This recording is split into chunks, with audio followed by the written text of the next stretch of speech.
మనము చూసే హారర్ సినిమాల్లో చాలా వరకు ఒకే రకమైన కథలు, జంప్ స్కేర్స్ ఉంటాయి. ఈ సినిమాలు చూస్తే కొన్ని సీన్స్ తర్వాత కూడా మనసులో మిగిలిపోతాయి. ముఖ్యంగా ఈ సినిమాలు చాలా మందికి తెలియని మూవీస్. కాబట్టి చివరి వరకు స్కిప్ చేయకుండా చూడండి. ఎందుకంటే చివరి సినిమా నెక్స్ట్ లెవెల్లో ఉంటుంది. వీటిలో ఫస్ట్ మూవీ పేరు వచ్చేసి హ్యాచింగ్. ఈ కథ ఒక చిన్న అమ్మాయి చుట్టూ తిరుగుతుంది. ఆమె జీవితం బయటికి పర్ఫెక్ట్ గా కనిపించినా లోపల చాలా ప్రెషర్ ఉంటుంది. ఒక రోజు ఆమె ఒక వింత గుడ్డును కనుగొంటుంది. దాన్ని చాలా జాగ్రత్తగా పెంచుతుంది. కానీ ఆ గుడ్డు నుంచి బయటకు వచ్చేది మాత్రం సాధారణం కాదు. ఆ క్రియేచర్ ఆమె భావాలతో కలిసిపోతుంది. ఆమె కోపం, భయం, బాధ అన్నీ ఆ క్రియేచర్లో కనిపిస్తాయి. ఈ సినిమాలో భయం అంటే ఒక్కసారిగా వచ్చే జంప్ స్కేర్స్ కాదు, నెమ్మదిగా మనసులోకి చొచ్చుకుపోయే భయం లాంటిది. క్లైమాక్స్ కి వచ్చేసరికి ఏది నిజం ఏది ఊహ అనేది కూడా అర్థం కాకుండా ఉంటుంది. డిఫరెంట్ గా ఉండే సైకలాజికల్ హారర్ సినిమా కావాలంటే ఈ సినిమా మిస్ అవ్వకండి. Second movie the medium.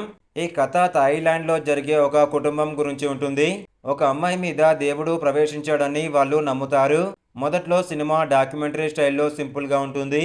కానీ కొద్ది రోజుల్లో ఆ అమ్మాయి ప్రవర్తన పూర్తిగా మారిపోతుంది. అది దేవుడు కాదు, ఒక భయంకరమైన దయ్యం అని తెలుస్తుంది. అక్కడి నుంచి సినిమా చాలా డార్క్ గా మారుతుంది. కుటుంబంలో జరిగే సంఘటనలు చాలా రియలిస్టిక్ గా చూపించారు ఈ మూవీలో. చివరి 30 నిమిషాలు పూర్తిగా టెన్షన్తో నిండిపోతాయి. ఒక్కసారిగా అన్ని కంట్రోల్ నుంచి బయటకు వెళ్తాయి. ఈ సినిమా చూస్తుంటే నిజంగా జరిగినట్టే అనిపిస్తుంది.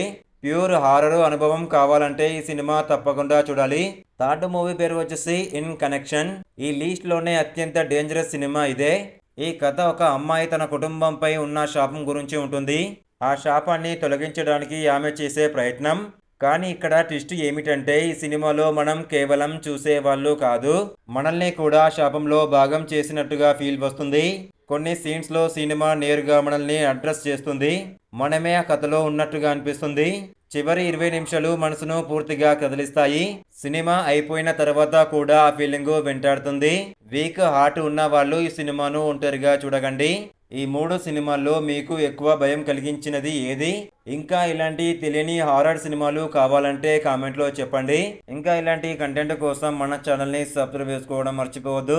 గుర్తుంచుకోండి, కొన్ని హారర్ సినిమాలు కేవలం వినోదం కోసం కాదు, అవి అనుభవం కోసం ఉంటాయి. మరియు ఈ 3 సినిమాలు ఆ అనుభవాన్ని ఖచ్చితంగా ఇస్తాయి.